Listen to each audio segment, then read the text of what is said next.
नमस्कार दोस्तों, expert smart इन Excel के ये वीडियो में आज हम सीखने जा रहे हैं फार्मूला लिखने के अलग अलग तरीके, different ways to write formula. Welcome to DS computer academy. DS computer में आप सभी का स्वागत है। तो चलिए आज देखते हैं हम कि एक्सेल में फार्मूला लिखने के तरीके, अलग अलग तरीके। चलो अपने यहाँ पे आज यहाँ पे हमने एक मार्कशीट बनाई हुई है जिसमें कुछ सब्जेक्ट्स है और कोई स्टूडेंट्स के नाम लिखे हुए हैं।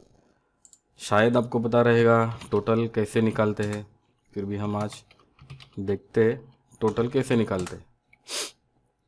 जहाँ पे आपको आंसर चाहिए वहाँ पे क्लिक करके आपको क्लिक करना है ये ऑटो सम।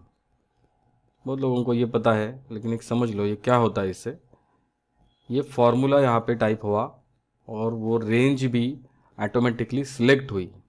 ये जो B2 और F2 है उसे रेंज बोलेंगे हम, और इज इक्वल टू सम जो है इसे फॉर्मूला बोलेंगे। ठीक है, तो एंटर प्रेस करेंगे तो ये आंसर यहाँ पे आ गया।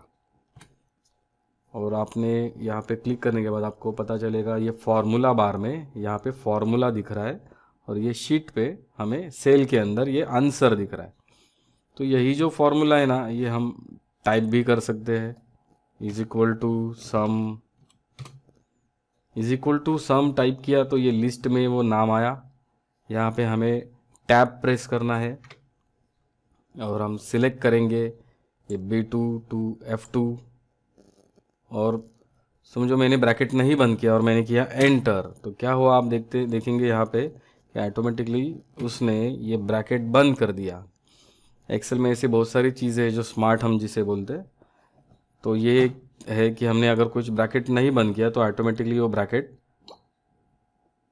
बंद हो सकता है। ठीक है, तो हमने देखा यहाँ पे इज इक्वल टू सम करके ला सकते हैं, ये ऑटो सम से ला सकते हैं, इज इक्वल टू सम करके टाइप कर सकते हैं।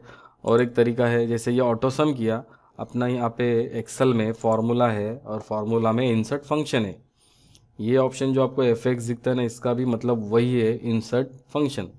इंसर्ट फंक्शन में जाने के बाद यहाँ पे मोस्ट रिसेंटली यूज़ लिखा है। मोस्ट रिसेंटली यूज़ का मतलब है कि जो अभी रिसेंटली यूज़ किए। अगर मैं ऑल करूँगा तो जितने सारे फार्मूलेज है आप यहाँ पे एक साथ देख सकते हैं। जो फार्मूला के ऊपर जाना है आपको जस्ट क्लिक करके आपको उसका नाम टाइप करना है, लेकिन थोड़ा फास्ट। अगर हमने S प्रेस किया फिर थोड़ी देर के बाद U प्रेस किया फिर M प्रेस किया तो प्रॉब्लम करेगा वो। SUM थोड़ा फास्ट, SUM, तो वो ऑटोमेटिकली वहाँ पे जाएगा। ओके करेंगे तो हम इसे, ये फॉर्मूला आया, फिर हम इसको सिलेक्ट करेंगे, रेंज सिलेक्ट करेंगे। यहाँ पे आंसर बता रहा है, ओके करेंगे तो उसका आंसर आ गया। तो दोस्तों ये तो एक तरीका है फार्मूला टाइप करने का। एक बात समझ लीजिए, फार्मूला और फंक्शन, क्या मैं बोला, फार्मूला और फंक्शन ये दो चीज़ें हैं। पहले इसके डिफरेंस समझ लो। जैसे कि मैंने यहाँ पे जो हमने फार्मूला बनाया इज इक्वल टू सम किया, चलो आपको एवरेज का भी बताता हूँ। देखो is equal to average tab, और अगर मैंने ये रेंज सिलेक्ट किया, सिर्फ मार्क मैंने सिलेक्ट किया, एंटर प्रेस किया तो ऑटोमेटिकली उसका एवरेज आ गया।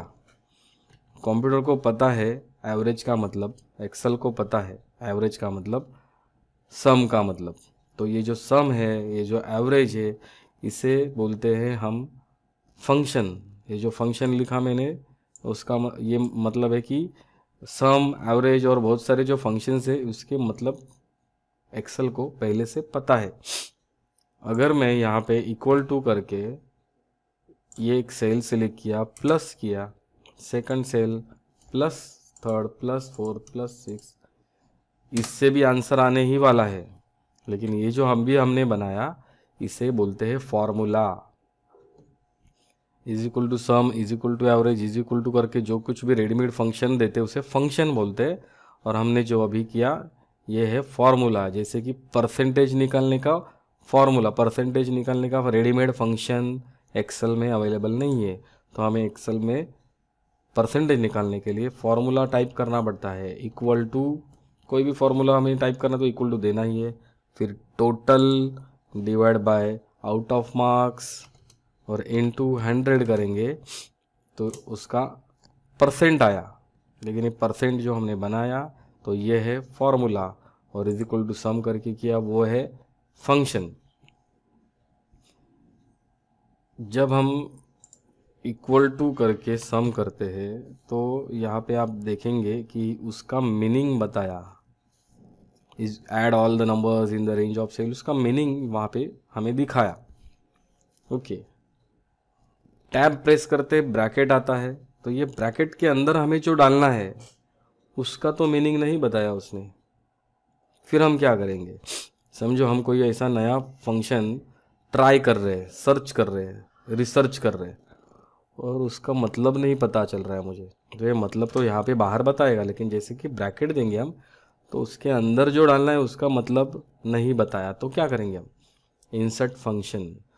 अभी मैंने ये is equal to sum already लिखा है, ब्रैकेट भी दिया है, और इंसर्ट फंक्शन में जाएंगे तो डायरेक्ट सम का फॉर्मूला चालू हुआ, सम का फंक्शन चालू हुआ। ओके, आप देखेंगे यहाँ पे ऐड ऑल द नंबर्स, ये उसका मतलब बताया, और यहाँ पे नंबर 1 में क्या डालना है उसका भी मतलब यहाँ पे बताया उसने। दोस्तों ये समझ लो अच्छी तरह कि जो मैं आपको बता रहा हूँ ये बहुत यूज़ होने वाला है आपको, जब आपको कोई नया फंक्शन ढूंढना है, कोई भी फंक्शन ढूंढना है, उसका इज इक्वल टू करो, समझो काउंट करके एक फॉर्मूला है, नहीं पता चल रहा उसमें क्या डालना है हमें, इसके अंदर क्या डालना है, आप इंसर्ट फंक्शन में जाओ, यहाँ पे आपको उसका मतलब तो बताएगा, लेकिन ये सेकंड इसमें वैल्यू 1 में क्या डालना है, वैल्यू 2 में क्या डालना है, उसका भी मतलब आपको बताएगा। तो नए फार्मूले जब आप रिसर्च करते हो तो ये तरीका है फार्मूला, नया फंक्शन ढूंढने का। पहले तो ये समझ लो फार्मूला और फंक्शन में क्या फ़र्क है और वो किस तरह से लिखते हैं, या अलग अलग तरीके जो मैंने बताए, ठीक है। और एक चीज़ बताऊंगा मैं, जैसे कि मुझे सिर्फ इंग्लिश और हिंदी का ही टोटल निकालना है, ये थोड़ा हम डिलीट करते हैं, इंग्लिश और हिंदी का ही अगर टोटल निकालना है तो ये पॉसिबल है हमने, कि हमने ये एक सेल सिलेक्ट किया, प्लस का साइन दिया और हिंदी का सेल सिलेक्ट किया, इट इज़ पॉसिबल।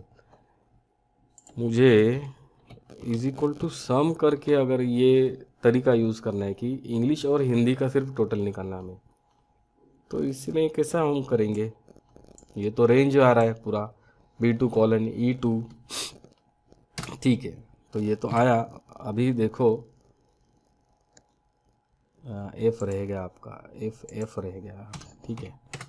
अभी देखो यहाँ पे मुझे अगर ये बीच बीच का ही सेल चाहिए, ये जो हमने टाइप किया फॉर्मूला, इसके अंदर अगर हमें एडिट करना है, हमारे पास माउस नहीं है, सिर्फ कीबोर्ड से करना है, और एडिट करना है, माउस से तो इजी है, क्लिक करो एडिट कर सकते हैं, लेकिन with the help of keyboard हमें एडिट करना है, तो अपने पास शॉर्टकट की है, यहाँ पे लिखता हूँ मैं F2, देखो मैं यहाँ पे करूँगा F2 फंक्शन बटन 2, और ये एडिट हुआ। ये कोलन जो है इसके जगह पे अगर हम कॉमा प्रेस करेंगे तो देखो आप यहाँ पे सिलेक्शन कैसे हुआ, इंग्लिश और सिर्फ साइंस का ही सेल दिख रहा है। अगर हम कोलन दे रहे, डबल कोलन, डबल डॉट वाला कोलन, तो ये पूरा रेंज ले रहा है, और अगर हम कॉमा देंगे तो एक एक सेल ही सिलेक्ट कर रहा है, और एंटर प्रेस करेंगे तो ये उतना ही आंसर आया। तो दोस्तों ये समझ लो कि इज इक्वल टू सम करके भी हम बीच बीच के सेल सिलेक्ट कर सकते हैं। एक्सेल में कोई भी जब चीज़ हम करते हैं तो उसका एक तरीका नहीं होता, अलग अलग तरीके होते हैं। तो ये फार्मूला और फंक्शन लिखने के अलग अलग तरीके हमने देखे, और उसके क्यों करना है ये भी हमने देखा, कि हमें जब ढूंढना है तो हम कैसे करेंगे, ये भी हमने सीखा। ठीक है दोस्तों, तो इसका प्रैक्टिस करो, और आशा करता हूँ कि आपको ये समझ में आया। नहीं समझ में आया तो वापस वीडियो देखो ये, और ये समझ लो, लेकिन प्रैक्टिकल्स करो, प्रैक्टिस करना बहुत ज़रूरी है। तो चलो आज के वीडियो में इतना ही काफ़ी है, अगले वीडियो में कुछ नया लेके आएंगे, तब तक के लिए धन्यवाद, थैंक यू।